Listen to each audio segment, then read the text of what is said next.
দেশের সংবিধান কি কেবল কাগজে কলমেই বন্দী, নাকি সত্যিই তা নাগরিকের ঘরে পৌঁছয়? ব্যক্তিগত স্বাধীনতার সীমা কোথায় শুরু আর রাষ্ট্রের হস্তক্ষেপ কোথায় শেষ? এই প্রশ্নগুলো আবার নতুন করে সামনে এনে দাঁড় করিয়ে দিয়েছে এলাহাবাদ হাইকোর্টের সাম্প্রতিক একটি নোটিশ। বেরিলির একটি ঘটনা ঘিরে জারি হওয়া এই নোটিশ শুধু একটি প্রশাসনিক ত্রুটির দিকে আঙুল তুলছে না, বরং গোটা ব্যবস্থার মানসিকতা, ক্ষমতার দম্ভ এবং আইনের প্রতি দায়িত্ববোধ নিয়ে গভীর প্রশ্ন তুলে দিচ্ছে। একটি ব্যক্তিগত বাড়ির ভিতরে কিছু মানুষ শান্তভাবে নামাজ পড়ছিলেন। কোনো রাস্তা অবরোধ নয়, কোনো মাইক বাজানো নয়, কোনো বিশৃঙ্খলা নয়। তবুও সেখানে পুলিশ পৌঁছয়, হইচই শুরু হয়, নামাজ বন্ধ করানো হলো এবং শেষ পর্যন্ত গ্রেপ্তার করা হলো সেই মানুষগুলোকে। পরে অবশ্য তাদের ছেড়ে দেওয়া হয়, কিন্তু প্রশ্ন থেকে যায় এই তৎপরতার প্রয়োজনীয়তা বা কী ছিল? আর ঠিক এই জায়গাতেই এলাহাবাদ হাইকোর্টের নোটিশ বিষয়টিকে আরও নতুন মাত্রা যোগ করেছে। বিষয়টি আসলে আদালত অবমাননার। আর এই অবমাননার অভিযোগ উঠেছে এমন একটি ঘটনাকে কেন্দ্র করে যা শুনলে আপনি চমকে উঠবেন। ঘটনাটি উত্তরপ্রদেশের বেরেলির। সেখানে একটি ব্যক্তিগত বাড়িতে জড়ো হয়ে কিছু মানুষ নামাজ পড়ছিলেন। কোনো অস্ত্র নিয়ে নয়, কোনো চক্রান্ত করতে নয়, শুধুমাত্র প্রার্থনা বা নামাজ পড়ার জন্য। কিন্তু পুলিশ সেখানে পৌঁছে যায়, ব্যাপক হইচই হয়। শুধু নামাজ বন্ধ করা নয়, ওই সময় উপস্থিত মানুষদের গ্রেপ্তারও করা হয়। যদিও পরে তাদের মুক্তি দেওয়া হয়, কিন্তু প্রশ্নটা সেখানেই, ব্যক্তিগত পরিসরে হস্তক্ষেপের অধিকার পুলিশকে কে দিল? এলাহাবাদ হাইকোর্ট যে নোটিশটি জারি করেছে তা এই ঘটনার পরিপ্রেক্ষিতেই। আসলে এর আগেও হাইকোর্ট একটি স্পষ্ট রায় দিয়েছিল। সেই মামলাটি ছিল কিছু খ্রিস্টান সংগঠনের করা। আদালতের রায় ছিল অত্যন্ত পরিষ্কার। ভারতের সংবিধান অনুযায়ী কেউ যদি নিজের ব্যক্তিগত বাড়িতে কিছু মানুষকে ডেকে একত্রে প্রার্থনা করতে চান, তার জন্য সরকারের বা প্রশাসনের কোনো অনুমতির প্রয়োজন নেই। রাজনৈতিক বিশেষজ্ঞরা বলছেন, বুলডোজারের ঘটনা হোক কিংবা এ ধরনের অকারণ প্রশাসনিক তৎপরতা, যতদিন না দায়িত্বপ্রাপ্ত আধিকারিকদের বিরুদ্ধে কঠোর ও দৃষ্টান্তমূলক ব্যবস্থা নেওয়া হবে, ততদিন এসব অন্যায় চলতেই থাকবে। একবার যদি সত্যিকারের জবাবদিহি শুরু হয়, যদি বুলডোজার চালানোর নির্দেশ যারা দেন তাদের বিরুদ্ধে শাস্তিমূলক ব্যবস্থা নেওয়া হয়, যদি কেউ সাসপেন্ড হন, যদি বেতন থেকে ক্ষতিপূরণ কেটে নেওয়া হয়, তবে পরের বার কোনো আধিকারিক বুলডোজার পাঠানোর আগে 100 বার ভাববেন। তখন রাজনৈতিক প্রভু যদি বলেনও বুলডোজার চালাও, তিনি বলবেন, স্যার, আগে আইনি দিকটা পুরোপুরি নিশ্চিত হতে দিন। কারণ আদালতের কাঠগড়ায় দাঁড়াতে হবে তাকেই। যতক্ষণ না তিনি 100 ভাগ নিশ্চিত হবেন যে পদক্ষেপটি সম্পূর্ণ আইনসম্মত, ততক্ষণ তিনি এগোবেন না। কিছু খ্রিস্টান সংগঠন উত্তরপ্রদেশ সরকারের বিরুদ্ধে হাইকোর্টে মামলা করেছিল। সেই মামলায় আদালত স্পষ্ট বলেছিল, কেউ যদি নিজের ব্যক্তিগত বাড়িতে কিছু মানুষকে ডেকে একত্রে প্রার্থনা করতে চান, তার জন্য সরকারের কোনো অনুমতির প্রয়োজন নেই। বিষয়টি গভীরভাবে বোঝা দরকার। ধরুন আপনার নিজের বাড়িতে আপনি 10 জনকে ডেকে ভজন করাচ্ছেন। এর জন্য কোনো অনুমতি লাগে না। অনুমতির প্রয়োজন তখনই হয় যখন আপনি পাবলিক প্লেসে, রাস্তায় বা কোনো উন্মুক্ত জায়গায় এমন কিছু করেন।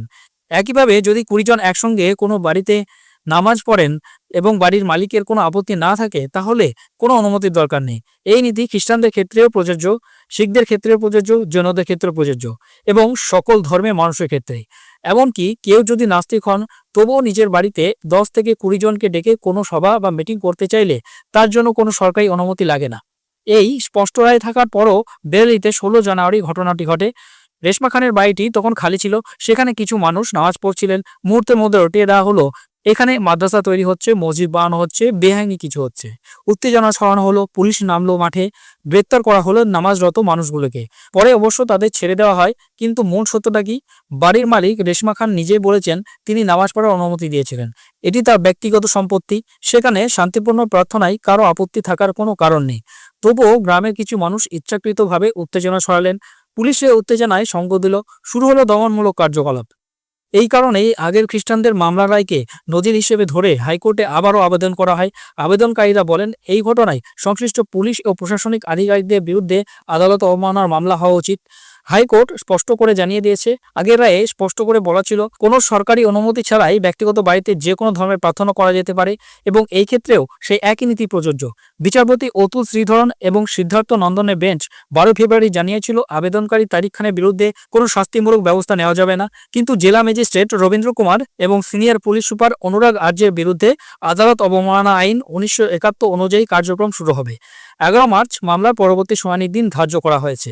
তার আগে তাদের জবাব দিতে বলা হয়েছে, যখন ব্যক্তিগত বাড়িতে নামাজ হচ্ছিল এবং আগেই হাইকোর্ট নির্দেশ দিয়েছিল, তখন কেন তারা সেই নামাজ বন্ধ করালেন এবং গ্রেপ্তার করলেন? তবুও বাস্তবে পরিস্থিতি খুব একটা পরিবর্তন দেখা যায়নি। গ্রামের কিছু মানুষ এখনও উত্তেজনা ছড়ানোর চেষ্টা চালিয়ে যাচ্ছেন বলে অভিযোগ। শুক্রবার আবার নামাজ শুরু হলে কিছু লোক গিয়ে বাধা দেয়। 5টি পরিবার তাদের বাড়ির সামনে লিখে দেয়, বাড়ি বিক্রি করা হবে। অর্থাৎ বাড়িতে নামাজ পড়া হচ্ছে বলেই তাদের এমন অসহ্য সমস্যা যে তারা নাকি গ্রাম ছেড়ে চলে যাবেন। এই নাটক নতুন নয়। আগে উত্তরপ্রদেশে এমন ঘটনা ঘটেছে যেখানে গোটা মহল্লায় মাত্র একটি মুসলিম পরিবার ছিল। সেই পরিবারকে ঘিরে এত আপত্তি তোলা হয়েছিল যে বহু মানুষ বাড়ির সামনে লিখে দিয়েছিল বাড়ি বিক্রি করা হবে। কিন্তু সত্যিই কি তারা বাড়ি বিক্রি করেন? যদি 50 জন মুসলিম গিয়ে বলেন ঠিক আছে আমরা কিনে নিচ্ছি, তাহলে কি এরা বাড়ি ছেড়ে চলে যাবেন? না, এটি আসলে চাপ তৈরির কৌশল, যাতে পরিবেশ বিষিয়ে ওঠে, উত্তেজনা বাড়ে এবং প্রশাসনকে বাধ্য করা যায় কড়া পদক্ষেপ নিতে। এই গ্রামে মোটামুটি 100টি বাড়ি, প্রায় 600 জন মানুষের বসবাস। খুব বড় গ্রাম নয়। সেখানেই ইচ্ছাকৃতভাবে সাম্প্রদায়িক উত্তেজনা তৈরির চেষ্টা চলছে। প্রশ্ন হলো, হিন্দু বাড়িতে কি পূজা পাঠ হয় না? রামচরিতমানস পাঠ বসে না? ভজন কীর্তনের সময় কি একসঙ্গে বহু মানুষ জড়ো হন না? আমরা তো একই সমাজের অংশ। প্রত্যেক ধর্মের নিজস্ব আচার রয়েছে। কেউ নিজের বাড়িতে 10 জন ডেকে পূজা করলে কারো আপত্তি হওয়া উচিত নয়, তেমনি কেউ নামাজ পড়লেও আপত্তির কোনো কারণ নেই।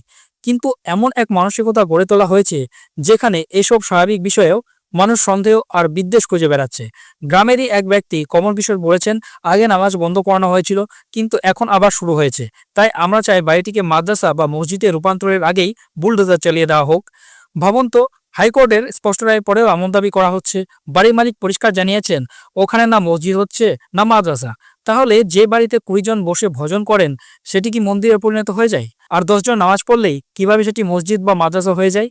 এসপি অনুরাগ আর্য অবশ্য বলেছেন, পরিস্থিতি নিয়ন্ত্রণে রয়েছে, আইন শৃঙ্খলা বজায় রাখতে পুলিশ মোতায়েন আছে এবং কোনো দমনমূলক ব্যবস্থা নেওয়া হয়নি।